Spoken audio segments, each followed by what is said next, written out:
जे फिनलंडने 1970 सालापासून जे केलेले आहे ते आता आपण 2024 मध्ये करायचा प्रयत्न करतोय, 2025 मध्ये करायचा प्रयत्न करतोय. फिनलंडमध्ये सगळं शिक्षण जे आहे ते गव्हर्नमेंट एज्युकेशन आहे. आमच्या इथं प्रायव्हेट स्कूल्स नाही आहेत, त्यामुळे सगळं फ्री एज्युकेशन आहे.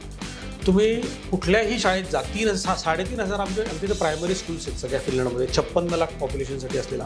पण हे फ्री एज्युकेशन आहे, शालेय शिक्षण का सगळं तुम्ही अगदी प्री प्रायमरीपासून म्हणजे इयत्ता पहिलीपासून ते PhD पर्यंत मेडिसिन, डॉक्टर, इंजिनिअरिंग, लॉ, कुठल्याही गोष्टी तुम्ही जर गेलात पूर्ण फ्री आहे. काही त्याच्यामध्ये हे नाही. तुमच्या वर्गात गेलात ना तर तुम्हाला तिथं शिक्षकच सापडणार नाही, कारण शिक्षक मुलांबरोबर खेळत असतात. कुठेतरी खालती वर्गाची खालती बेंच खालतीच गेला आहे तर दुसरीकडेच गेला आहे, त्यामुळे वर्गात गेल्यानंतर असा गोंधळ चालू असतो. पण इट्स अ क्रिएटिव्ह केऑस, आम्ही त्याला क्रिएटिव्ह केऑस म्हणतो. आमच्या इथं मिनिस्ट्री ऑफ एज्युकेशन आहे, त्याप्रमाणे आमच्याकडे एक छोटी मिनिस्ट्री ऑफ फ्युचर असते. अच्छा, आणि ती मिनिस्ट्री ऑफ फ्युचर, त्याला डिपार्टमेंट ऑफ फ्युचर म्हणतात ॲक्च्युली. त्या फ्युचरमध्ये they predict what kind of skills citizens of Finland require after 5 years, 10 years, 50 years, 100 years, 200 years. आमच्या शाळेमध्ये आम्ही चॅट GPT वापरत नाही. अहो पण मुलं घरी जाऊन वापरतात ना. तर शाळेमध्ये असली कुठली परीक्षा असते की ज्याच्यामध्ये तुम्हाला व्यक्तिमत्वातला मैत्रीचा पैलू तुम्ही चेक करणार. म्हणजे आमच्या इथं जर तुम्ही नर्स, डॉक्टर किंवा तुम्ही कुठल्याही प्रकारले ओल्ड एज होम्सबद्दल सर्व्हिस, कुठलाही सर्व्हिस तुम्ही केला ना, you will become millionaire right now. नमस्कार, मी निमेश वहाळकर. साप्ताहिक विवेक तर्फे आपणा सर्वांचं स्वागत. एरवी आपण राजकीय, सामाजिक आणि अशा वेगवेगळ्या विषयांसाठी भेटतच असतो. आज काहीसा वेगळा विषय आहे. आपल्यापैकी अनेकांना माहिती असेल की युरोपातला फिनलंड हा देश आहे जो तिथल्या शिक्षण पद्धतीसाठी, तिथल्या क्रिएटिव्ह एज्युकेशनच्या वेगवेगळ्या मॉडेल्ससाठी जगात प्रसिद्ध आहे. आणि याच फिनलंडमध्ये CCE, council for creative education, अशी एक खूप मोठी जागतिक स्तरावरची संस्था कार्यरत आहे. आणि या संस्थेचे संस्थापक आहेत ते भारतीय आहेत, ते मराठी आहेत आणि ते आज आपल्या स्टुडिओमध्येही उपस्थित आहेत. CCEचे संस्थापक आणि सध्याचे CEO म्हणून काम करत असलेले हेरंब कुलकर्णी यांच्याशी युरोपमधली शिक्षण पद्धती, भारतीय शिक्षण पद्धती, CCEच्या अंतर्गत त्यांचं काम आणि अशा वेगवेगळ्या विषयांवरती आज गप्पा मारणार आहोत. हेरमजी, विवेकतर्फे आपलं स्वागत. सगळ्यात आधी मला CCE बद्दल जाणून घ्यायला आवडेल की क्रिएटिव्ह एज्युकेशनमध्ये आपलं काम आणि जे आता जगभर वाढलेलं आहे ते काय, कशा प्रकारे काम चालतं? प्रथमतः नमस्कार आणि धन्यवाद सगळ्या तुमच्या प्रेक्षकांना. काउन्सिल फॉर क्रिएटिव्ह एज्युकेशन ह्या संस्थेच्या माध्यमातून आम्ही वेगवेगळ्या देशांमध्ये, जवळपास 20 देशांमध्ये त्यांच्या सरकारांबरोबर, त्यांच्या असलेल्या शाळांबरोबर की ज्यात गव्हर्नमेंट स्कूल्स आहेत आणि प्रायव्हेट स्कूल्स आहेत आणि युनिव्हर्सिटीज बरोबर आम्ही शिक्षण पद्धतीमध्ये काय बदल घडवायला पाहिजेत की ज्या माध्यमातून ती विद्यार्थी केंद्रित होईल, विद्यार्थी भिमुख होईल. आणि महत्त्वाची गोष्ट म्हणजे त्याच्यामध्ये विद्यार्थ्याला, त्याच्यामध्ये एक शब्द वापरतो आम्ही अकॅडमिक एरियामध्ये, स्टुडंट एजन्सी डेव्हलपमेंट, की विद्यार्थ्याला शिकायची आवड निर्माण करणे.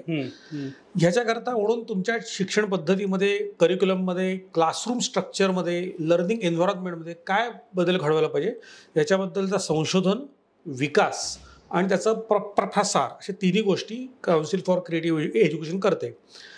ह्या सगळ्या माध्यमातून आत्ताची जी गरज आहे ते म्हणजे सगळ्या वेगवेगळ्या देशांच्या पॉलिसीज बरोबर आम्ही काम करतो, त्याचे पॉलिसी इम्प्लिमेंटेशन. आणि आपण सगळे आता भारतीय माध्यमातून बोलतोय, त्या माध्यमातून, आणि मी स्वतः एक भारतीय आहे बाय हार्ट. तर आत्ता भारताची जी नॅशनल एज्युकेशन पॉलिसी आहे त्याची मुळं जर तुम्ही बघितली, त्याच्या ड्राफ्टल्या बऱ्याचशा गोष्टींमध्ये जे फिनलंडने 1970 सालापासून जे केलेले आहे ते आता आपण 2024 मध्ये करायचा प्रयत्न करतोय, 2025 मध्ये करायचा प्रयत्न करतोय. सो ह्याच्या संदर्भातलं एक कन्सल्टन्सी, मॅनेजमेंट आणि त्याचं एक्झिक्युशन करायचं काम काउन्सिल फॉर क्रिएटिव्ह एज्युकेशन करतं. आता ते तुम्ही 20 देश म्हणालात, ज्याच्यात अर्थात भारतही आहे, तर हे भारतातलं काम सध्या तुमचं कसं चाललंय? आत्ता मी भारतामध्ये महत्त्वाच्या गोष्टी म्हणजे जवळपास 12 प्रायव्हेट स्कूल्स आणि 4 स्टेट गव्हर्नमेंट्स यांच्याबरोबर आमचं काम चाललेलं आहे. याच्यामध्ये त्या शिक्षकांचं ट्रेनिंग करणे, म्हणजे जे प्रायव्हेट स्कूल्स आहेत त्यांच्याबरोबर आम्ही शाळेचं डिझाईनपासून ते त्यांचं असलेलं टीचर ट्रेनिंग, त्याच्या संदर्भातलं असलेलं करिक्युलम, असेसमेंट आणि त्यांचं फायनल असलेलं आउटकम, त्यांचं लर्निंग आउटकम डिफाईन करणे, या सगळ्यामध्ये काम करतो. याच्यामध्ये आमचा कंटेंट हा कुठलाही असू शकतो. तुम्ही तुमचं CBSE बोर्ड असेल, ICSE बोर्ड असेल, स्टेट बोर्ड असेल, ते हरकत नाही. फक्त त्याचं जे पेडॉगॉजी म्हणजे त्याचं टीचिंग मेथड कशा पद्धतीने असायला पाहिजे आणि त्याचा करिक्युलममध्ये तुम्ही कुठल्या कुठल्या असेसमेंट मेथड्स वापरायला पाहिजेत की ज्या NEP पद्धतीनं असायला पाहिजेत, याचं आम्ही त्यांना मार्गदर्शन करतो आणि त्या माध्यमातून त्यातलं इनोव्हेशन करतो. अगदी उदाहरण सांगायचं झालं तर मुंबईमध्ये, पुण्यामध्ये आणि चेन्नई, बेंगलोर, दिल्ली या ठिकाणी आमच्या शाळा आहेत. आणि या शाळांमध्ये आत्ता आम्ही स्टेप बाय स्टेप प्रयत्न करतो की त्या शाळेची पहिली परिस्थिती काय आहे त्या पद्धतीने त्याला आम्ही त्याची एक ॲक्रिडेशन प्रोसेस असते आणि त्या ॲक्रिडेशन प्रोसेसमध्ये आम्ही त्याचे बेंचमार्क क्रिएट करतो. And then we give them the gap analysis की तुम्हाला ह्या गोष्टी करणं अपेक्षित आहे. And then we provide them the certificate. तर CCE Finland, we are under education Finland. So we are official member of education Finland under ministry of education. त्यामुळे ह्या माध्यमातून आम्ही त्याचं एक ॲनालिसिस करून त्याचं प्लॅनिंग करून एक रिपोर्ट प्रोव्हाइड करतो आणि मग त्याच्यानंतर मग खरं काम सुरू होतं. एकदा रिपोर्ट दिल्यानंतर मग कुठली ट्रेनिंग्स घ्यायला पाहिजेत, त्या माध्यमातून काय चेंजेस घडवायला पाहिजेत. आणि यातले बरेचसे चेंजेस असतात, ते बरेचशा शाळा खूप चांगलं काम करत आहेत. टू बी ऑनेस्ट, बऱ्याच शाळा चांगलं काम करतात. फक्त त्यांना एक डायरेक्शन नाही की NEPमध्ये करायचं काय. आत्ता सगळ्यात मोठा प्रॉब्लेम गोंधळ कुठे आहे की आपण वेगवेगळ्या डायरेक्शननी चाललेलो आहोत. त्यामध्ये आपल्याला त्याला सगळ्यांना एकत्र आणायला पाहिजे. एका ट्रान्झिशनल फेजमध्ये आता आपण आहोत की आपण हे पण केलं तर त्याला पण NEP म्हणतायत, हे पण केलं तर त्याला पण NEP म्हणतायत. तर ह्याच्याकरता पॉलिसी डॉक्युमेंट वाचणं ही सगळ्यात महत्त्वाची गोष्ट आहे. त्याच्यावरती आम्ही संशोधन केलं. म्हणजे 2017 सालापासून मी या विषयावर काम करतोय आणि म्हणजे NEPचा पहिले ड्राफ्टच्या पासून काम सुरू आहे. आणि आज मी तिला आमच्या स्वतःच्या 12 शाळा आहेत की जिथं आम्ही NEP मॉडेल स्कूल्स म्हणून काम करतो. त्यामुळे म्हटलं जरी आम्ही फिनिश ऑर्गनायझेशन असलो तरी आम्ही प्रत्येक देशामधले त्या देशाचे ऑर्गनायझेशन असतो 20 देशांमध्ये. सो आम्ही त्या लोकल शिक्षण पद्धतीचा अभ्यास करतो, त्याप्रमाणे ॲडॅप्ट करतो. कारण की फिनलंड शिक्षण पद्धती ही कॉपी पेस्ट मेथड नाही आहे. जस्ट पुस्तकं टाकली आणि पॅराशूट मेथडमध्ये काम नाही करू शकत. So you need to really work with the teachers, असं त्याच्यामध्ये काम चाललंय. हा शेवटचा मुद्दा मला याच्यात महत्त्वाचा वाटतो. शिक्षण हा इतका एकतर वास्ट विषय आणि तुम्ही त्याच्यात काम करताही आहात. वेगवेगळ्या ठिकाणी वेगवेगळ्या पद्धती आणि त्याचे वेगवेगळे मॉडेल्स असतात. भारत तर आणि भारताचा प्राचीन वारसा तुम्ही तो आपल्यालाही अजून कळलेला नाही, इतका तो मोठा आहे. फिनलंडमध्ये आपण म्हणतो क्रिएटिव्ह एज्युकेशन. तर मग नेमका फरक काय? फिनलंडचं जगप्रसिद्ध क्रिएटिव्ह एज्युकेशनची शिक्षण पद्धती ही काय आहे, नेमकी काय वैशिष्ट्य त्याची? फिनलंडमध्ये मी थोडक्यात काही त्याचे आउटपुट फीचर सांगतो तुम्हाला की जेणेकरून तुम्हाला त्यातला महत्त्व कळेल. एक तर फिनलंडमध्ये सगळं शिक्षण जे आहे ते गव्हर्नमेंट एज्युकेशन आहे. आमच्या इथं प्रायव्हेट स्कूल्स नाही आहेत, त्यामुळे सगळं फ्री एज्युकेशन आहे. तुम्ही कुठल्याही शाळेत जा, 3,500 आमच्या इथं प्रायमरी स्कूल्स आहेत सगळ्या फिनलंडमध्ये. 56 लाख पॉप्युलेशनसाठी असलेला 3,500 शाळेपैकी जवळपास 800च्या वरती शाळा मी स्वतः बघितलेल्या आहेत. एकही शाळा मला वाईट दिसली नाही. आणि कुठल्याच पद्धतीने शिक्षक चांगले, इन्फ्रास्ट्रक्चर चांगलं. कारण की आमच्या इथं we don't buy the schools or we don't shop for the school. Instead of that आम्ही म्हणतो की the school which is next to my home is a best school. त्यामुळे प्रत्येक मुलगा त्याच्या जवळपासच्या शाळेतच जातो. आता हे झाले सोसायटल पार्ट आहेत. पण फ्री एज्युकेशन आहे, शालेय शिक्षण का सगळं तुम्ही अगदी प्री प्रायमरी पासून जे इयत्ता पहिलीपासून ते PhD पर्यंत मेडिसिन, डॉक्टर, इंजिनिअरिंग, लॉ, कुठल्याही गोष्टी तुम्ही जर गेलात पूर्ण फ्री आहे. काही त्याच्यामध्ये हे नाही. पण आता ह्या ज्या गोष्टी आहेत ना, ह्या कदाचित फिनलंडसाठी महत्त्वाच्या आहेत की त्या फिनलंडमध्येच होऊ शकतात. तिकडच्या संस्थेप्रमाणे, तिकडच्या सोशो इकॉनॉमिक रिक्वायरमेंटप्रमाणे अशा त्या होऊ शकतात. त्या ह्या गोष्टी त्या तिकडच्या सोशो इकॉनॉमिक रिक्वायरमेंटसाठी त्या आवश्यक आहेत, तेवढ्याच फक्त होऊ शकतात. पण ह्याच्याशिवाय फिनलंडच्या शाळा कशा असतात त्याच्या थोडक्यात सांगतो. आमच्या इथं शाळेमध्ये जर तुमची 5 तासाची शाळा असेल ना, तर प्रत्येक 45 मिनिटाचा एक पिरियड असतो, त्यानंतर 15 मिनिटाचा एक ब्रेक असतो आणि परत 45 मिनिटाचा एक क्लास असतो आणि परत 15 मिनिटाचा अजून एक ब्रेक असतो. ह्याला म्हणतात स्पेस लर्निंग. तुमच्या ब्रेनला रेग्युलर इंटरव्हल नंतर शांतता हवी असते, एक चेंज ऑफ स्पेस हवी असते, तर तुमचा ब्रेन पुढचं काहीतरी ऐकण्यासाठी तयार असतो. आता हे 45 मिनिटं हा पुरेसा असतो का पॉईंट? तर ह्या 45 मिनिटात पण 15 मिनिटाचे 3 पिरियड केलेले असतात. या पहिल्या 15 मिनिटामध्ये एखादा विषय जर तुम्हाला सांगायचा असेल तर त्याचं इंट्रोडक्शन द्या आणि त्याच्याबद्दलची एक तुम्ही थीम सांगा फक्त. पुढच्या 15 मिनिटात त्याची फिजिकल ऍक्टिव्हिटी घ्या. आमच्या क्लासरूममध्ये तुम्ही गेलात तर मुलं उडी मारताना, खेळताना, एकत्र काम करताना तुम्हाला सापडतील. मी नेहमी म्हणतो की तुम्हाला आमच्या वर्गात गेलात ना तर तुम्हाला तिथं शिक्षकच सापडणार नाहीत. कारण की शिक्षक मुलांबरोबर खेळत असतात, कुठेतरी खालती वर्गात खालती बेंच खालतीच गेलाय किंवा दुसरीकडेच गेलाय. त्यामुळे वर्गात गेल्यानंतर असा गोंधळ चालू असतो. पण इट्स अ क्रिएटिव्ह केऑस. आम्ही त्याला क्रिएटिव्ह केऑस म्हणतो. त्याच्यातनं शिकू शकतो. आणि तिसऱ्या आणि लास्ट पार्टमध्ये त्याची असेसमेंटचं फीडबॅक आणि त्याच्यातनं रिफ्लेक्शन करणे हा त्यातला एक महत्त्वाचा पार्ट असतो. हा क्लासमधला पार्ट. तिसरा, आमच्या इथं एक क्रिएटिव्ह करिक्युलम असतो. ह्या शब्दाचा असा अर्थ की आमच्या इथं करिक्युलम हा खूप ओपन आहे. ह्याच्याकरता एक शब्द महत्त्वाचा आहे की करिक्युलम आणि सिलेबसमध्ये फरक असायला पाहिजे. फिनलंडमधले जे शिक्षक असतात, जर तुम्हाला अगदी पहिलीच जरी शिकवायचं असेल तरी they have to be masters in education, की जी अवघड परीक्षा असते. फक्त 10% विद्यार्थीच त्याला उत्तीर्ण होऊ शकतात.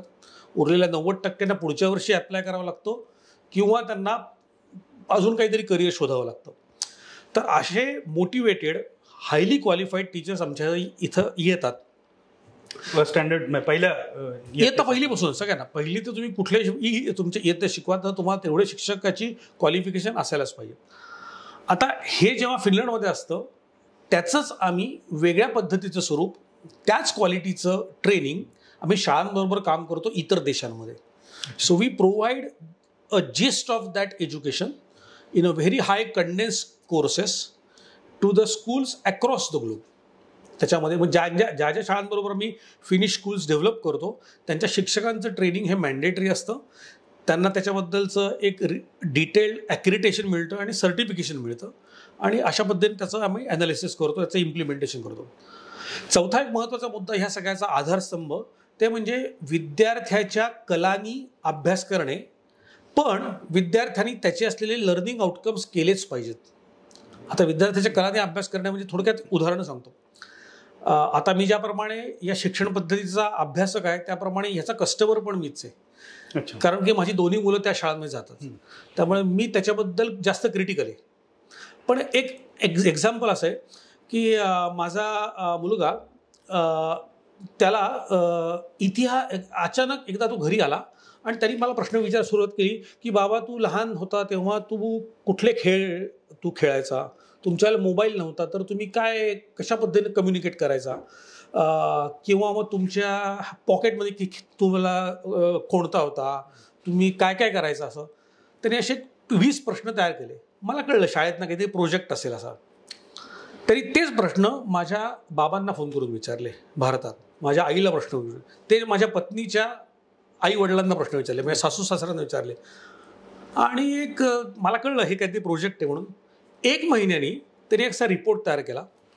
त्या रिपोर्टमध्ये आणि त्यांनी बरेच प्रश्न विचारले. नुसते माझ्या बाबांना प्रश्न विचारले की त्यांचे बाबा कसे होते लहानपणी, त्यांच्यात काय होते, ते कुठले खेळ खेळायचे, त्यांच्याकडे सागरगोट्या म्हणजे काय असायचं वगैरे असे प्रश्न विचारले त्यांनी. तर तेव्हा त्यातनं कळलं की त्यांनी गेल्या 7 पिढ्यांचा आमची फॅमिली ट्री तयार केली. आणि त्या 7 फॅमिली ट्रीमध्ये त्यांनी ॲनालिसिस सांगितलं की कुठल्या एरामध्ये कुठल्या पद्धतीचे खेळ होते आणि त्या पद्धतीचं बालपण कसं होतं. याचा एक 8 पानांचा मायक्रोसॉफ्ट वर्डमध्ये इयत्ता 5वीमध्ये रिपोर्ट तयार केला. आता ह्याच्यावर त्याची असेसमेंट झाली. पुढचा महत्त्वाचा पार्ट, त्यांनी एक प्रश्न विचारला की तुमचं लग्न कधी झालं. मग आम्ही सांगितलं या वर्षी झालं. तुमच्याकडे त्याचं काय प्रूफ आहे का, फोटो बिटो आहे का, तर तो फोटो काढला दाखवला आम्ही. त्यांनी प्रश्न विचारला की हा फोटो लग्नाच्याच वेळेला काढला आहे, ह्याची काय प्रूफ आहे तुमच्याकडं. तर मी त्याला म्हटलं की बघ दिसतोय कसा, तुझे आजोबा कसे दिसतात, मी कसं दिसतोय वगैरे बघ, त्याप्रमाणे तिथं डेट आहे खाली. तर म्हटलं असा फोटो कोणी काढू शकतं कधी कुठल्याही वेळेला तसे गार्लँड घालून वगैरे सगळं. तर मग त्याला बर्थ सर्टिफिकेट, त्याला मॅरेज सर्टिफिकेट दाखवावं लागलं. मग ते सिग्नेचर झालेलं वगैरे. तर तो म्हटला okay this is good enough.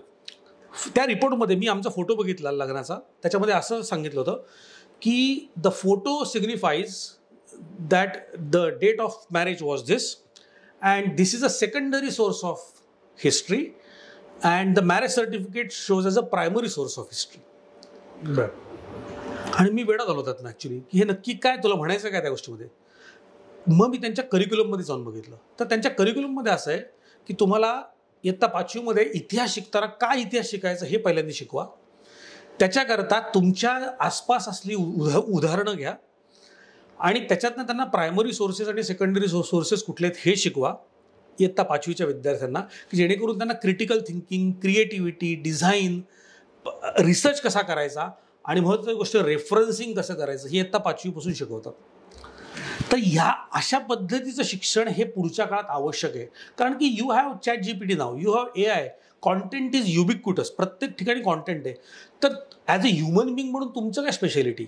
Otherwise you are competing with the machine. Replication of the information machines can do 1000 times better than us at faster than us actually. So our part is authenticity, originality, creativity in this part. तर ह्या पद्धतीची शिक्षण पद्धती तयार करणं हा CCEचा उद्देश आहे आणि फिनलंडचा महत्त्वाचा पार्ट आहे. हे आता तुम्ही तुमच्या मुलाचं उदाहरण सांगितलं आणि त्या पद्धतीनं तो विद्यार्थी डेव्हलप होत जाणं, शालेय शिक्षणाचा त्याचा जो फाउंडेशनल स्टोन आहे तो तितका मजबूत आहे. त्याचा पुढच्या शिक्षणासाठी, पुढच्या काळातल्या करिअरसाठी ह्या पायाचा उपयोग कसा होतो आणि तो का महत्वाचा आहे? ह्या पायाचा उपयोग फिनलंडमध्ये कसा होतो किंवा फिनलंडमध्ये त्यांनी प्रिडिक्शन, कारण की आत्ता जी मुलं इयत्ता 1ली ते 5वीमध्ये आहेत ती इंडस्ट्रीमध्ये 20 वर्षांनी जाणार आहेत अजून. बरोबर. त्यामुळे आत्ता अशा पद्धतीने शिकवलं गेलं पाहिजे की 20 वर्ष पुढे ते उपयोगी पडणार आहे. तर फिनलंडमध्ये याच्याबद्दलचं एक उत्तम ॲनालिसिस करतात. ज्याप्रमाणे आमच्या इथं मिनिस्ट्री ऑफ एज्युकेशन आहे त्याप्रमाणे आमच्याकडे एक छोटी मिनिस्ट्री ऑफ फ्युचर असते. अच्छा. आणि ती मिनिस्ट्री ऑफ फ्युचर, त्याला डिपार्टमेंट ऑफ फ्युचर म्हणतात ॲक्च्युली. त्या फ्युचरमध्ये they predict what kind of skills citizens of Finland require after 5 years, 10 years, 50 years, 100 years, 200 years. And they create a census. ज्याप्रमाणे तुम्ही पॉप्युलेशन सेन्सस करता, लोकसंख्येचा नंबर काढताना, त्याप्रमाणे स्किल सेन्सस करतात. And they predict what is going to happen after 20 years. फिनलंडला कळलं की AI is important in the next 10 years. 2016 पासून आमच्या इथं AIचे फ्री कोर्सेस गव्हर्नमेंटने द्यायला सुरुवात केली. आणि हे सगळं करण्यासाठी स्वतंत्र मंत्रालय त्याकरता. आता फिनलंडला हे माहिती आहे की आमच्या इथली मुलं जर अशा पद्धतीनं ॲक्टिव्ह लर्निंग किंवा क्रिएटिव्ह पद्धतीने जर शिकली, त्यांना 20 वर्षांनी आवश्यक आहे, because they will compete with the machines otherwise. त्यामुळे हा एक पहिला महत्त्वाचा पार्ट आहे. आता तुम्ही विचाराल की अरे हे सगळं ठीक आहे, ते सगळं फिनलंडमध्ये सगळं ठीक आहे, हे भारतात काय उपयोग? इथल्या कॉन्टेक्स्टमध्ये त्याचं काय रेलेव्हन्स? भारतात ज्याप्रमाणे फिनलंडमध्ये हे ॲप्लिकेबल आहे त्यापेक्षा जास्त रिलेव्हंट हे भारतात जास्त रिलेव्हंट आहे. अतिशय महत्त्वाचं आहे. बरं. अँड भारत या केसमध्ये हा युरोपपेक्षाही फास्ट पद्धतीने टेक्नॉलॉजी AI याच्यामध्ये ॲडॉप्शन करतोय. अगदी सिंपल उदाहरण सांगतो. 2017 आपलेच अर्थमंत्री, एक्स फायनान्स मिनिस्टर म्हणाले होते की तुम्हाला असं वाटतंय का की एक भाजीवाली क्रेडिट कार्ड स्वायपिंग मशीन घेऊन बसेल? आज मितीला भारतामध्ये 16 बिलियन ट्रान्झॅक्शन्स पर मंथ होतात जे ऑनलाईन होतात. बरोबर. जर भारत फायनान्शियल सेक्टरमध्ये एवढं करू शकत असेल तर टेक्नॉलॉजी सेक्टरमध्ये आणि AIमध्ये ह्याच्यापेक्षा फास्ट होणार आहे, because AI is going to democratize the world. ह्याच करता ह्या वर्ल्डमध्ये तुम्हाला असं वाटतंय की हे खूप पुढचं आहे, already we are behind the curve already. जर आपल्या शाळांनी, आपल्या शिक्षण संस्थांनी हे ओळखलं नाही तर आपल्या इथं मोठा एक, मी म्हणू शकतो त्याला, एक मोठी दरी निर्माण ऑलरेडी झालेली आहे. त्यानंतर त्याचा मोठा एक भूकंप होईल त्या गोष्टीचा. कारण की असं आहे की इट इज क्वाईट नाईव्ह, म्हणजे तुम्ही स्वतः मूर्खाच्या नंदनवनात असाल अंडरस्टँडिंग की मुलं ते आमच्या शाळेमध्ये आम्ही ChatGPT वापरत नाही. अहो पण मुलं घरी जाऊन वापरतात ना. सो तुम्ही त्याकरता काय करणार? त्याकरता बदल असा हवा आहे की तुमची असेसमेंट मेथड बदलायला पाहिजे. की ChatGPT वापरलं तरी सुद्धा त्याला उत्तर माहिती असायला नको. बरं. त्यामुळे आत्ता आम्ही अशा पद्धतीचे अकॅडमिक करिक्युलम डिझाईन करतोय. आत्ता उद्याच त्याच्याबद्दलचं वर्कशॉप मुंबईमध्ये आहे आणि असं पुण्यामध्ये, बेंगलोरमध्ये आहे की ChatGPT वापरून सुद्धा मुलांनी ते डिटेक्ट कसं करावं, त्याच्याकरता तुमची असेसमेंट कशी असायला पाहिजे आणि त्या माध्यमातून शिक्षकांनी त्याची तयारी कशी केली पाहिजे. तरच तुम्ही विद्यार्थ्यांच्या असलेला क्रिएटिव्हिटीचा, त्यांच्या असलेल्या कल्पनाशक्तीचा तुम्ही वापर त्यांच्या शिक्षणामध्ये करून घ्याल. हा पहिला प्रॅक्टिकल महत्त्वाचा पार्ट जी अगदी गरज आहे. आता having sed the other part, की असा विचार केला की बाकी सगळं सोडून द्या, हेरम हे बाकी सगळं सोडून द्या, मला तुम्ही सांगा नीट जेई क्रॅक कसं करायचं, नीट जेई काय UPSC क्रॅक कसं करायचं. तुम्ही जर कुठल्याही UPSC क्रॅक केलेल्या मुलाला विचारलं की तू पाठांतर किती करतो वर्सेस तुला कॉन्सेप्च्युअल अंडरस्टँडिंग किती आहे, you take all top IAS officers, they said they were hardworking, but if you understand their how the learning process is there, it is super analytical. It is hard work is no excuse for this. Creativity या शब्दाचा अर्थ तुम्ही hard work सोडून द्यायचा नाही आहे. Creativity या शब्दाचा अर्थ आहे त्याच विषयाकडे क्रिएटिव्ह पद्धतीने कसं बघायचं and how you make the learning more effective for your self. ह्याला क्रिएटिव्हिटी म्हणतो आपण त्या गोष्टीतनं. तर तुम्हाला त्या विषयाची आवड निर्माण व्हायला पाहिजे. अगदी छोटं उदाहरण सांगतो, परत माझ्या मुलाचंच सांगतो. माझा मुलगा 1ली, 2री, 3री आमच्या इथे शाळा 7 वर्षानंतर सुरू होतात. 1ली वय वर्ष 1 ते वय वर्ष 7 म्हणजे 0 ते 7 त्याला डे केअर असतात, खेळतात मुलं, लिखाण वगैरे काही करत नाहीत. इयत्ता 7वी वय वर्ष 7 मध्ये गेल्यावर इयत्ता 1लीत जातात. 1लीत गेल्यावरती त्यांना त्यांचा मेंदू असा आसुसलेला असतो की मला आता अभ्यास करायचा आहे, काहीतरी अभ्यास करायचा आहे. So they are super active. 1ली, 2री, 3रीपर्यंत त्यांनी भरपूर क्विक होमवर्क करायचा, तो घरी येऊन पटापट अभ्यास करायचा. तो 3रीत आम्हाला काय लागलं, त्याला कंटाळा यायला लागला थोडासा, आणि आम्हाला ते ऑनलाईन मेसेजेस मिळतात की आजचा होमवर्क अपुरा आहे वगैरे वगैरे असे येतात ते मेसेज. पॅरेंट शिक्षकांच्या बरोबर असलेल्या मीटिंगमध्ये आमच्या शिक्षक म्हणाले की सिद्धार्थ इज व्हेरी ॲक्टिव्ह, तरी हे केलं, चांगला अभ्यास करतो, तो हसरा आहे, हॅपी आहे. एक मी जरी तिथं राहिलो असलो तरी सुद्धा एक भारतीय पालक आहे मी म्हटलं बाकी सगळं ठीक आहे, पण तो अभ्यास होमवर्क करत नाही आहे, त्याचा होमवर्क मागे राहिला आहे. तर तो म्हणाला की तो शिक्षक होता, तो म्हणाला की येस मला पण असं ऑब्झर्व आहे. तर मी एक लगेच भारतीय पालक म्हणून मी लगेच जागरूक झालो. म्हणतो की मी आज संध्याकाळी जातो आणि सिद्धार्थ शेजारी बसवतो आणि अभ्यास करून घेतो. तर तो म्हणाला की Heram please don't do that, it's not your job, it's my job. बरं, शिक्षक म्हणून माझा जॉब आहे, give me 3 months to 6 months. त्यांनी त्याचा 3.5 महिने अभ्यास केला. त्यातनं त्यांनी त्याच्या आणि त्याच्या मित्रांचा अभ्यास केला की त्याला माहिती होतं, पण तो म्हणाला की Siddharth is a more of a kinesthetic learner. त्याला नुसता लेखी किंवा ऑडिटरी अभ्यास करून जमत नाही आहे, तर he needs more activity oriented homework. म्हणून त्यांनी त्याला होमवर्क द्यायला सुरुवात केली, चेंज केला होमवर्कचा. बाकीच्या मुलांना लेखी वगैरे द्यायचा, याला सांगायचं लेखी पण पूर्ण कर, पण now today your homework, go home, climb a tree and try to find insects on the top of the tree.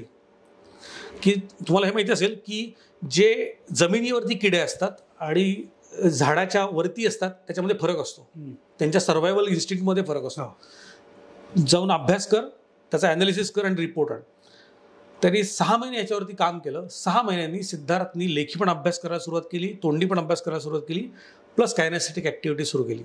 अशा प्रकारे हे कितवीत असताना, हे त्याला 3रीत असताना. अशा पद्धतीनं मी हे का सांगतोय की त्या विद्यार्थ्याच्या कलानी जेव्हा तुम्ही अभ्यास करून घेता त्या पद्धतीनं तो विद्यार्थी स्वतःहून शिकतो आणि त्याच्या कॉन्सेप्ट्स क्लिअर होतात. आज मी तिला माझ्या मुलाला सांगावं लागत नाही अभ्यास कर, कारण की दॅट इज हिज रिस्पॉन्सिबिलिटी. आमच्या इयत्ता 7वी नंतर आम्हाला सांगावंच लागत नाही मुलांना की तुम्ही अभ्यास करा. अदरवाईज बिकॉज तुम्ही जर विद्यार्थ्यांना 7वी नंतर सांगत बसलात की अभ्यास कर, ह्याचा अर्थ त्याला कळलंच नाही आहे की त्याला विद्यार्थी येतो, त्याची रिस्पॉन्सिबिलिटीज त्याला कळली नाही आहे ॲक्च्युली. आणि ते शिकवायची जबाबदारी आमच्या शाळा घेतात आणि CC आम्ही एक्झॅक्टली हे काम करतो. हेरमजी, तुमच्या बोलण्यातनं आता AIचा सातत्याने उल्लेख आला. आता AIचा सगळ्या मानवी जीवनावरती होणारा इम्पॅक्ट किंवा आत्ता होतोही आहे, तो अनिवार्य आहे. त्याचे वेगवेगळे गोष्टी घडत आहेत त्याच्यानंतर, पर्टिक्युलरली शिक्षण क्षेत्रामध्ये AI ती जागा घेऊ शकते, ती जी स्पेस आहे ती AI ॲक्वायर करतंय वगैरे वगैरे. त्याच्यातला मग आता ह्या शिक्षण क्षेत्रातले वेगवेगळे जे घटक आहेत त्यांच्या भूमिका आणि तिथे AIशी पुढच्या काळाचा त्यांचा संबंध, हे इक्वेशन कसं काम करणार. म्हणजे जसं शिक्षक आहे, तो शिक्षण व्यवस्थेतला महत्त्वाचा घटक आहे, तो त्याचा विद्यार्थ्याशी असलेला मानवी संबंध आहे. विद्यार्थ्याला शाळा म्हणून किंवा त्याची जी कुठली शिक्षण संस्था असेल तिथे ते वातावरण आणि त्या लर्निंग प्रोसेसेस, त्याच्यावर त्याचा ह्यूज इम्पॅक्ट आहे. हे सगळं AI जेव्हा डॉमिनेट करेल, त्याच्याबद्दल जे जे काय भवितव्य वर्तवलं जातं त्याचं ते पुढचं चित्र कसं असू शकेल, कारण हे महत्त्वाचे घटक आहेत त्याच्यात. बरोबर. एक थोडक्यात एकाच वाक्यात उत्तर सांगतो, नंतर त्याचं एक्सप्लेनेशन सांगतो. AI शिक्षक माणसासारखे वागतील आणि विद्यार्थी माणसासारखे वागतील. आता मी हे एक्सप्लेन करतो, मला वाटेल असेल की मी काहीतरी वेगळं बोलतोय.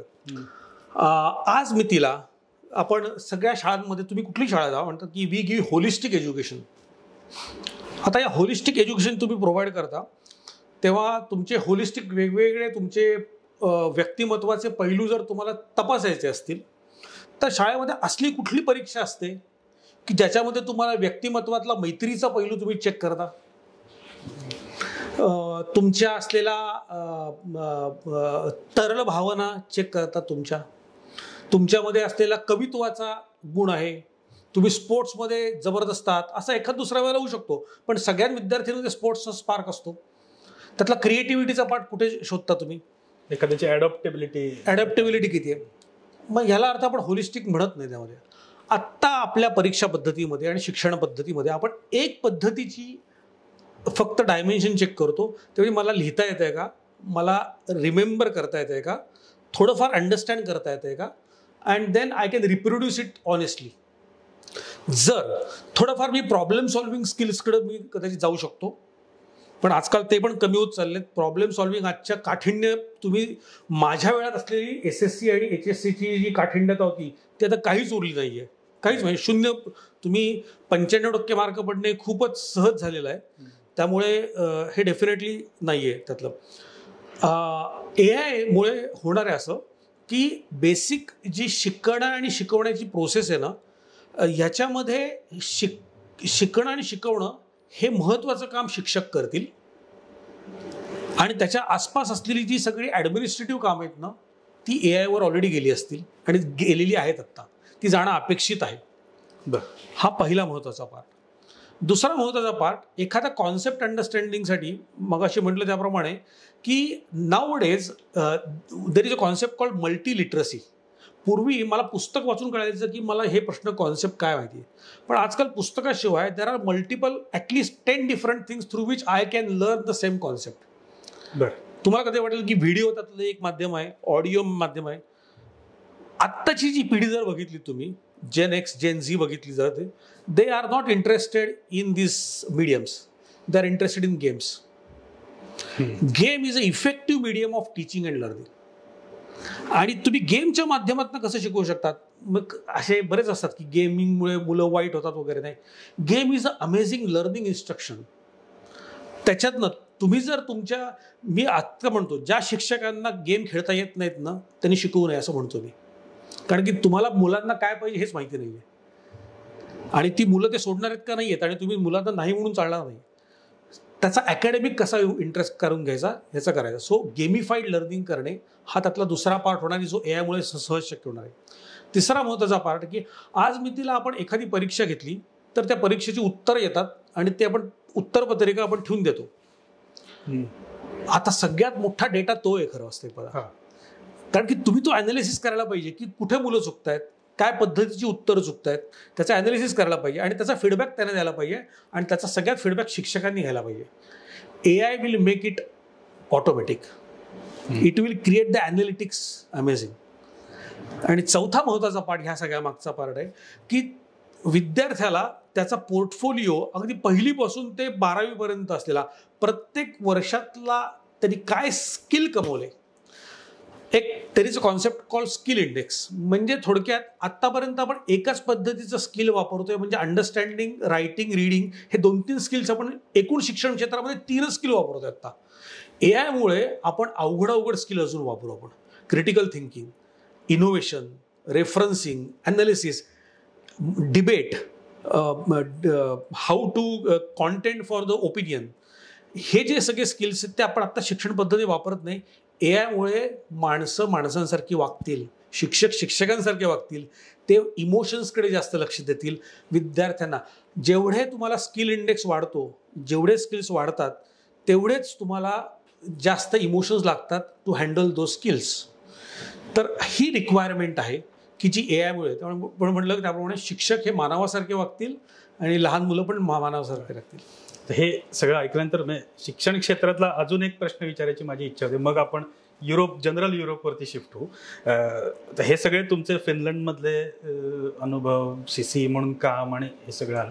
मगाशी तुमच्या बोलण्यातनं आलं की छत्तीसगडमध्ये तुम्ही काम केलं आहे.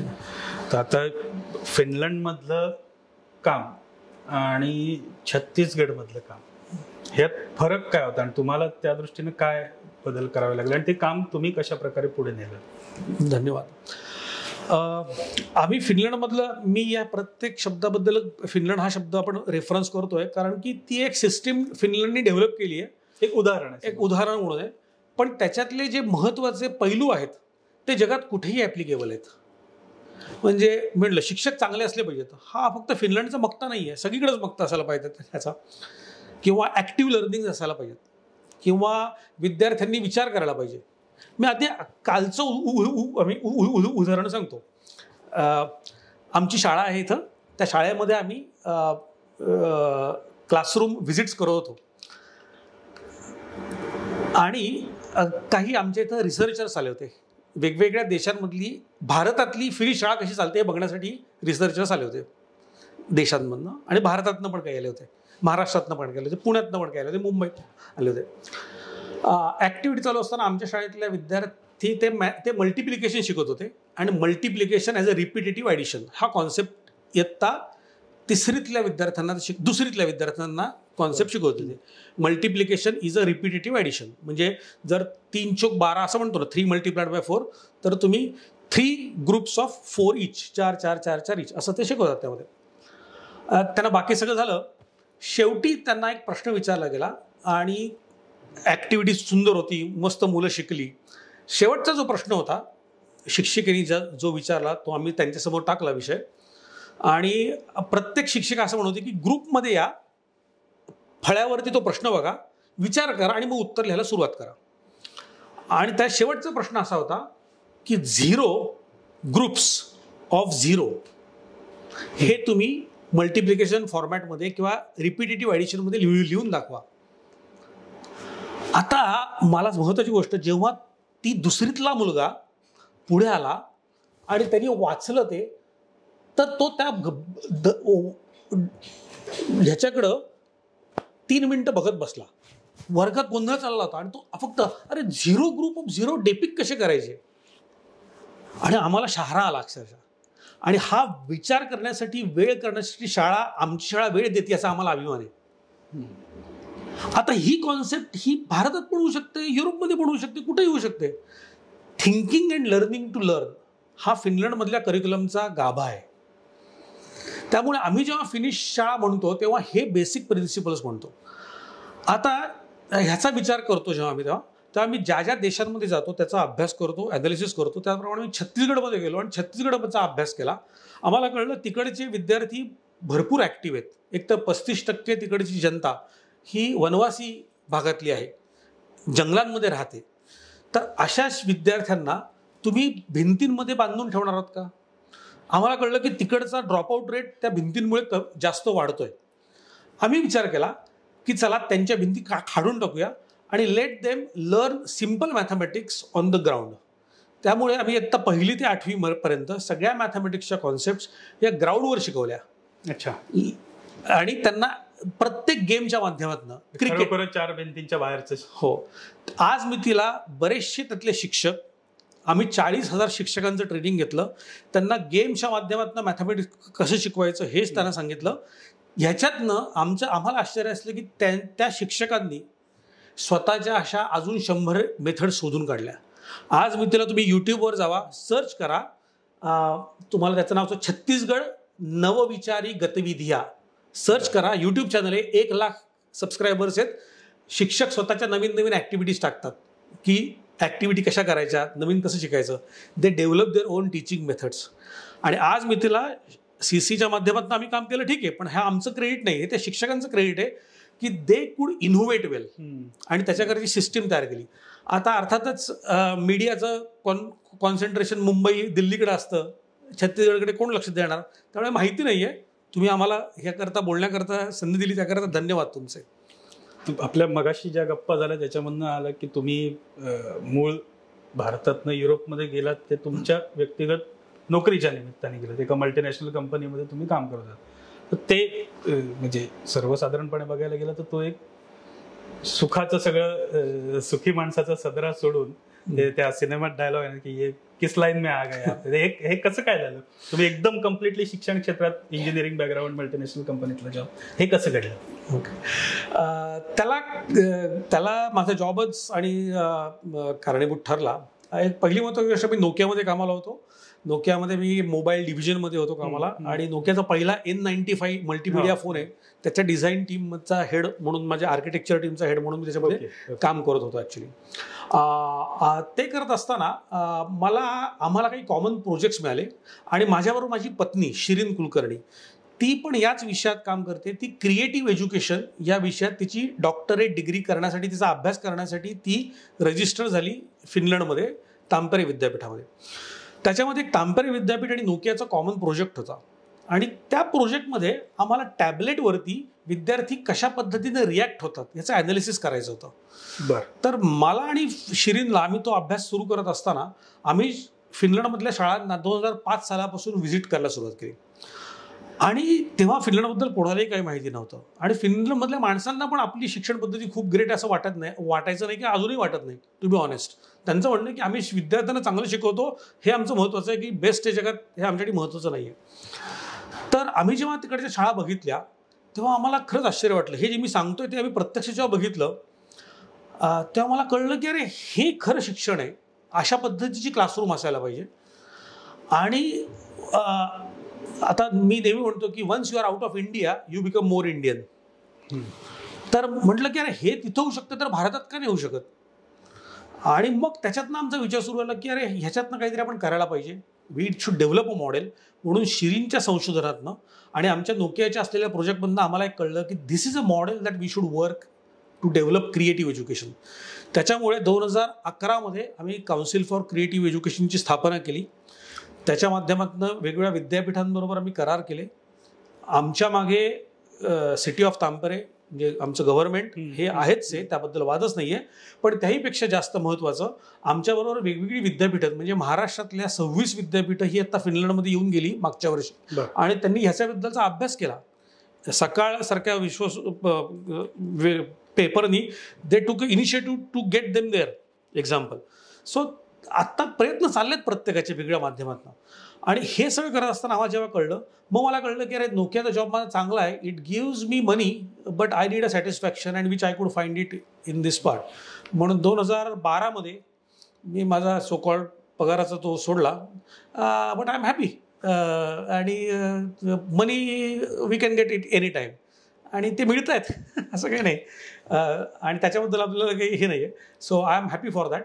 आणि आज मी आम्ही जगात वेगवेगळ्या ठिकाणी काम करतोय, आणि that's how I shifted from that to education. आणि आज मी स्वतः एज्युकेशन रिसर्चमध्ये एज्युकेशन टेक्नॉलॉजी AI या विषयातच काम करतोय, आणि इट इज वर्किंग वेल. एक भारतीय माणूस फिनलंडमध्ये फिनलंडच्या सरकारसोबत काही एका महत्त्वाच्या भूमिकेतनं काम करतोय, हे तिथे कसं रिसीव्ह होतं, किती त्याला प्रतिसाद मिळतो? आणि शेवटी बाहेरचे आतले मूळचे. अगदी चांगला प्रश्न विचारला. पहिली महत्त्वाची गोष्ट म्हणजे, जर फिनलंड, एकतर फिनिश माणसं जी आहेत ना, they are bad communicators. They can't communicate. They are the worst marketers in the world. ते काही विकतच नाहीत, टू बी ऑनेस्ट. मग ते विकायला जातच नाहीत. They create good products and keep it with them. आता अशा माणसांना त्यांची सिस्टीम जर जगामध्ये चांगली, आणि हे फिनलंडच्या माणसांना त्यांची सिस्टीम बाहेर पाठवायची नाहीच, to be honest. They are happy with what they have done. आता होतंय काय की these are the soft powers. ज्याप्रमाणे भारताची योग ही सॉफ्ट पॉवर आहे. भारताला योगा विकायचा आहे का? भारताला योगा विकून काय फायदा होतो का? नाही होत फायदा, पण त्याची सॉफ्ट पॉवर आहे. तशी फिनलंडची एज्युकेशन ही सॉफ्ट पॉवर आहे.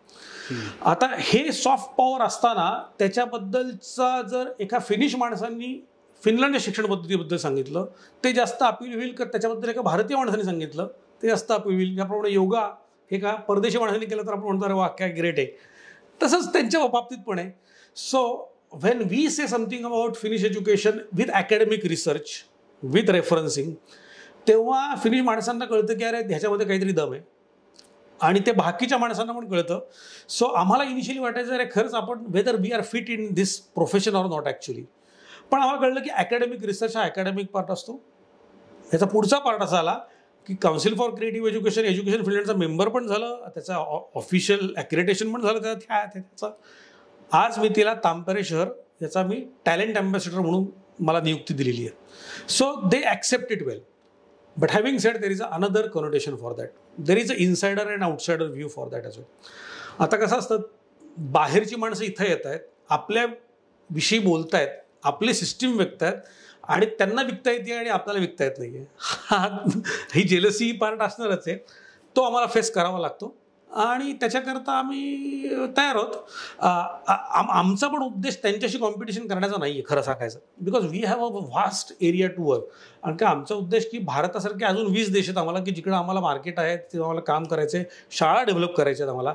आणि आम्हाला एक शाळा गेली तर काही फरक पडणार नाही. We have a scope of the work. So तुम्ही म्हणालात तो प्रश्न मला आवडला. मला अपेक्षित नव्हता प्रश्न, पण बरोबर चांगला प्रश्न विचारला तुम्ही.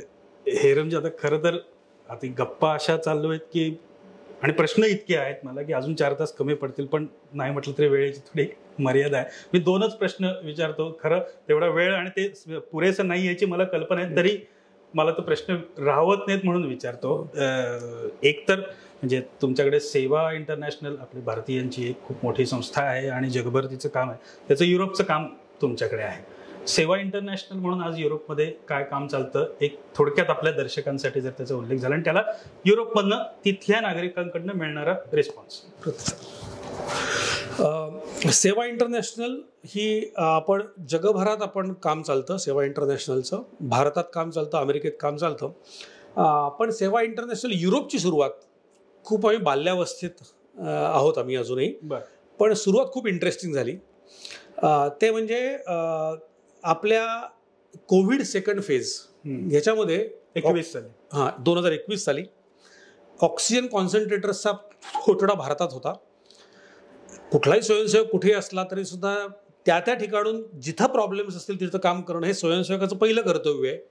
मग ते कुठल्याही देशामध्ये असू देत आणि कुठल्याही माणसांसाठी असू देत, irrespective of seeing passport colour, माणूस कुठला आहे, आपण त्याच्यामध्ये आपल्याला कळलं की आता हे आपल्याला सोल्युशन देणं महत्त्वाचं आहे.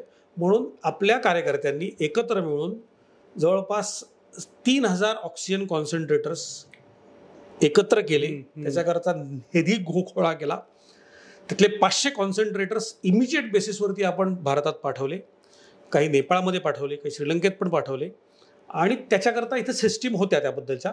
पण तेव्हा एक कॉन्सन्ट्रेटर जो नॉर्मली एक साधारणतः 10,000 रुपयाचा मिळायचा, तो 70-80 हजार किंवा 1 लाखापर्यंत होता. पण तो निर्माण करणं आणि तो करणं हे सुरू झालं. आणि त्याच्यातनं आमची एक टीम तयार झाली आणि we had almost group of 300+ volunteers, आपले स्वयंसेवक त्याच्यातनं आपण तयार केले. आणि पूर्ण युरोप वाईड त्याच्याकरता एक हेल्पलाईन सुरू केली आपण. अच्छा. की कुठल्याही माणसाने फोन करावा आणि ऑक्सिजन कॉन्सन्ट्रेटर पाहिजे, ॲक्सेस द्यावा. We can provide access. तेवढ्याच मटेरियल, तेवढ्याच क्वांटिटीचा आम्ही मेडिकल सप्लाईज दिले आणि मास्क दिले त्याचप्रमाणे. ह्यामुळे आमची टीम सुरू झाली. पण खरं त्यातनं आम्हाला कळलं की ह्याच्यातनं आपली टीम डेव्हलप होते चांगली. पण हे झालं आणि इमिजिएटली विदिन फ्यू मंथ्स, म्हणजे हे झालं मे 2021चं म्हणताय, आणि फेब्रुवारी 2022मध्ये युक्रेनवरती रशियाचं युद्ध सुरू झालं. त्यावेळेला आम्हाला युक्रेनमध्ये आपले स्वयंसेवक येते, त्यांनी फक्त एक मेसेज केला होता. त्यांना असं वाटलं होतं की आपण मदत करायला पाहिजे. परत आपला स्वयंसेवकी विचार त्यातला त्यांनी विचार केला की जर कोणाला पाणी दूध पाहिजे असेल तर मला मदत करा आणि कुठल्या विद्यार्थ्यांना मदत पाहिजे तर सांगा. त्यांच्या फोनवरती सकाळी 9 वाजल्यापासून दुपारी 3 पर्यंत कमीत कमी 300 फोन कॉल्स आले. त्यांचा फोन बंद पडला, चार्जिंग संपलं. त्यांनी आम्हाला सांगितलं, सेवा युरोप एकत्र ॲक्टिवेट झालं. We developed an online form की जिथं कोणाला विद्यार्थ्यांना प्रॉब्लेम आहे त्यांनी आम्हाला कॉन्टॅक्ट करा. आपण डेव्हलप पूर्ण केली. युरोपमधले 550 व्हॉलेंटियर्स ऑनलाईन हेल्पलाईन चालवायचे. आपण युद्धक्षेत्रामध्ये जाऊन आपल्या कार्यकर्त्यांनी जाऊन तिकडच्या असलेल्या विद्यार्थ्यांना त्यांच्या असलेल्या बंकर्समधनं बॉर्डरपर्यंत कसं घेऊन जायचं याचं पूर्ण प्लॅनिंग केलं. And our helpline work in practice. आपले लोकल कार्यकर्ते होते सेवाचे आणि प्रत्येक बॉर्डरवरती आपली कॅम्प्स होते. अशा पद्धतीचं काम सुरू केलं. आज मी तिला हे सगळे युक्रेनियन रेफ्युजी आहेत, ते युरोपमध्ये आहेत आणि त्यांना सपोर्ट करायचं काम सेवा युरोप करतं. त्याच्या माध्यमातून योग फॉर सेवा आणि त्या माध्यमातून वेगवेगळ्या त्यांना असलेल्या मेडिटेशन, त्याच्या असलेले वेलबिंग, मेंटल हेल्थ वेलबिंग ह्याच्यामध्ये काम करतो आपण. आणि याशिवाय लोकल समाजामध्ये जाऊन अगदी सोप्या सोप्या ॲक्टिव्हिटीज असतात की ओल्ड एज होममध्ये जाऊन. आमच्या इथं एकल कोंडेपणा जास्त आहे. माणसाला तुमच्या आजी आजोबांना भेटणं नाही आहे. आता भारतात पण व्हायला लागलं ते, पण फिनलंडमध्ये ते खूपच जास्त आहे, नॉर्वेमध्ये पण जास्त आहे. आपले नॉर्वेतला कार्यकर्ता प्रत्येक सणाला आपल्या सेवाच्या युनिटमधनं ग्रीटिंग कार्ड घेऊन, लहान मुलांना घेऊन, आमचे सगळे सण दिवाळी, होळी हे पासून ते ख्रिसमस पण आपण त्या आजी आजोबांबरोबर साजरे करतो. आणि ह्याच्याकरता त्याच्याबद्दल असलेलं, एकदा त्यांना कळलं की ही मुलं येणार आहेत, त्यांना अजून 1 वर्ष जगायचं आहे, कारण की ख्रिसमसपर्यंत मला जगायचं आहे, कारण की ही मुलं येणार आहेत. आणि हा तिकडच्या असलेल्या कम्युनिटीचा आपल्याला फायदा आहे. आपण कनेक्ट होतो, त्यामुळे सेवाबद्दल असलेलं तिकडचं असलेलं, त्यामुळे आपल्या सेवा कार्यकर्ता, जेवढे सेवा कार्यकर्ता तुम्ही भारतीय म्हणालात ते अगदी बरोबर आहे, कारण की सेवा ही भारतीयांनी कम्युनिटी तयार केलेली आहे. पण ह्याच्यामध्ये कार्यकर्ते म्हणून आपण आपले भारतीय फक्त आहेत असं नाही आहेत, तर फॉरेन ओरिजिन्सचे पण त्यात कार्यकर्ते आहेत आणि त्या माध्यमातून आपण काम करतो. हे युक्रेनचा जो संदर्भ सांगितला, एक माझी त्याच्यात एक आठवण अशी आहे की ते युद्ध सुरू झालं आणि सुरुवातीच्या काळात तिथे आपले अनेक विद्यार्थी अडकलेले होते आणि युक्रेनचे सेवाचे जे प्रमुख होते त्यांची विवेकसाठी मी मुलाखत केली होती. आणि त्यावेळेला मला त्यांनी सांगितलं, अगदी कॉन्टॅक्ट होईल की नाही इथपासून मला शंका होती. कॉन्टॅक्ट झाला, त्यांच्याशी मी बोललो. ते म्हणले, मी 2 दिवस झाले कीवमधनं बॉर्डरपर्यंत विद्यार्थ्यांना सोडतोय आणि आज मी शेवटी ते काम संपवून 4-5 ट्रिप्स केल्या. आता मी माझं ते सगळं काम संपवून माझ्या फॅमिलीला घेऊन चाललोय आणि मध्ये कुठेतरी एका ठिकाणी मला आश्रय मिळेल, तिथे मी थांबेन, तेव्हा जमतंय का बघतो. आणि तेव्हाची ती इथले इंडियन IST नुसार ती रात्री 2 वाजता आम्ही इंटरव्ह्यू तो व्हिडिओ केला होता. तो त्यांना तिथे नेटवर्क मिळेल, ते होईल इथपासून मला साशंकता होती. पण तरी त्यांनी सगळ्या कामाचं वर्णन केलं आणि नंतर मग ते पुढच्या ठिकाणी निघाले. सो ही एक माझी त्याच्यात आठवण माझ्या लक्षात. अगदी मला आठवतं डेफिनेटली सूर्यमणीजींबरोबर तुम्ही मुलाखत घेतली आणि खूपच. आणि स्वयंसेवकाचं जे कर्तव्य ते 100% पक्का स्वयंसेवक म्हणतात तो असा असतो की बाकीच्या सगळ्यांचं पहिल्यांदा बघतात आणि मग स्वतःच्या फॅमिलीला सगळ्याशी. मला त्यांनी विचारलं की रात्री 2 वाजता IST नुसार असेल चालेल का. म्हटलं, तुम्ही ज्या कंडिशन मध्ये आहात, तुम्ही कोणत्याही वेळेला सांगितलं तरी ही माझ्यासाठी मोठीच गोष्ट असणार आहे किंवा माझं कर्तव्य आहे तिथे त्यावेळेला येणं. एक या सगळ्या चर्चेतला शेवटचा प्रश्न, युरोप म्हटल्यानंतर तिथलं उच्च शिक्षणाच्या संधी, तिथे संशोधनाच्या संधी आणि ते करिअरच्या संधी, ह्या आजही भारतामध्ये त्या पद्धतीनं त्या सगळ्या विषयाकडे पाहिलं जातं. पण मधल्या काही काळामध्ये युरोपच्या सगळ्या अर्थव्यवस्थांमध्ये असलेले विषय किंवा तिथले सामाजिक विषय याचे जे डायमेन्शन मागच्या 10-15 वर्षात बदलत आहेत. आता पुढच्या काळात अजूनही भारतातून युरोपात जाणारी संख्या मोठी आहे. आता पुढच्या काळामध्ये युरोपमध्ये आयदर उच्च शिक्षण किंवा करिअर म्हणून युरोपमध्ये कुठल्याही देशात जाऊ इच्छिणाऱ्या विद्यार्थ्यांसाठी एक तुमचा अनुभव म्हणून आणि सद्यस्थिती पाहता काय ॲडवाइस द्या? ॲडवाइस मी देऊ शकतो, गाईडलाईन सांगू शकतो रादर काही. आत्ता युरोपमधली परिस्थिती खूप ट्रान्झिएंट फेजमध्ये आत्ता आहे. सगळ्यांना माहिती आहे, त्यातली कारणं बऱ्याच जणांना माहिती आहे, त्या कारणांकडे येत नाही. पण ऑन द ग्राउंड आत्ता युरोपचा सगळ्यात मोठा प्रॉब्लेम तो म्हणजे इकॉनॉमी बॅलन्स करणे.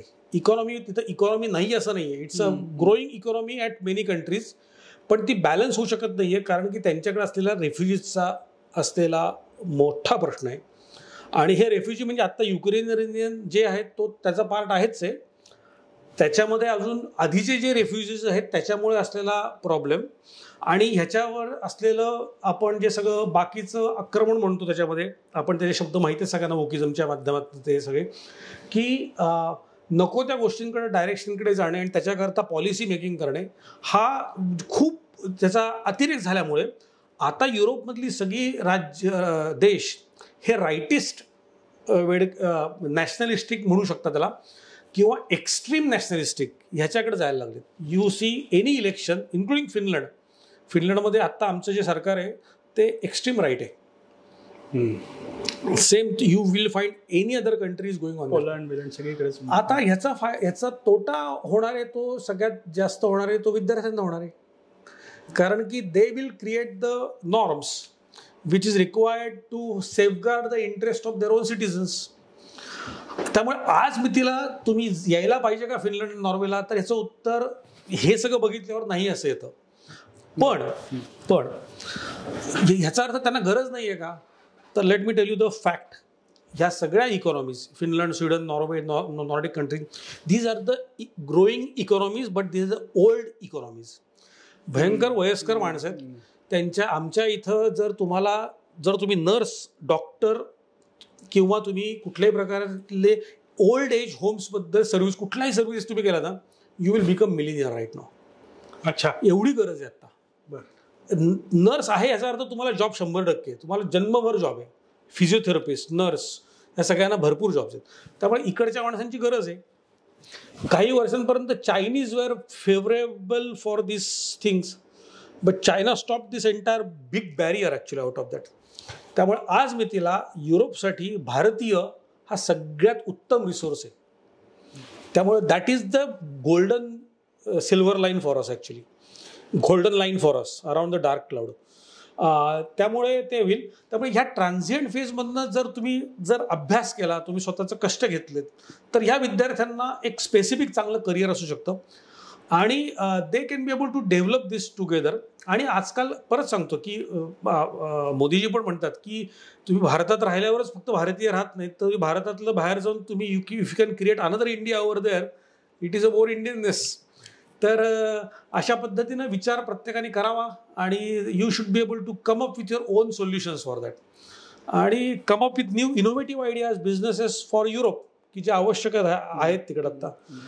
नुसते जॉब करण्यासाठी युरोपमध्ये यायला पाहिजे का, तर त्याचं उत्तर मी नाही म्हणेन ॲक्च्युली. कारण की युरोपमध्ये you should come for business. तुम्ही युरोपमधले जेवढा बिझनेस करून तुम्ही सगळ्या पद्धतीनं तुम्ही खुश राहू शकता ना, ते कुठेच राहू शकणार नाही तुम्हाला. Because government supports you like anything to create business. साधं सांगतो, जर तुम्हाला तुमचा जॉब गेल्यावर तुम्हाला अनएम्प्लॉयमेंट बेनिफिट मिळतो. जर तुमचा बिझनेस बंद पडला तर पुढे 6 महिने पगार देतात तुम्हाला गव्हर्नमेंट, बिझनेस बंद पडल्यावर सुद्धा. They provide, it is minimum wage and minimum support system is a government responsibility for that. So you don't have any risk to take. तर तुम्ही त्यामध्ये एन्जॉय करा and let's come to Finland. सगळ्यांचं स्वागत आहे फिनलंडला. विषय भरपूर आहेत, प्रश्न भरपूर आहेत, पण वेळ थोडा आहे. पण ह्या सगळ्या चर्चेतनं आपल्या एक गोष्ट लक्षात येते की ह्या सगळ्या विषयामध्ये, मग शिक्षण पद्धतीचा असेल किंवा सेवा क्षेत्र असेल किंवा वेगवेगळे तंत्रज्ञानाच्या विषयामध्ये, इनोव्हेशन्सच्या विषयामध्ये, आपलीच मंडळी, आपली भारतीय मंडळी, मराठी मंडळी, आपले स्वयंसेवक हे जागतिक स्तरावरती जाऊन किती वेगवेगळ्या प्रकारचं काम करतायत आणि तशाच पद्धतीनं भारतामध्येही काम करण्यासाठी किती मोठा स्कोप आहे याचं एक प्रत्यय आपल्याला या सगळ्या चर्चेतून येऊ शकतो. आणि याच विषयावरती आपण पुढे सातत्याने चर्चा करत राहणार आहोत. आजच्या या भागामध्ये आपण इथे थांबतोय. हेरंबजी, पुन्हा एकदा साप्ताहिक विवेकच्या या चर्चेत सहभागी झाल्याबद्दल धन्यवाद. धन्यवाद. नमस्कार.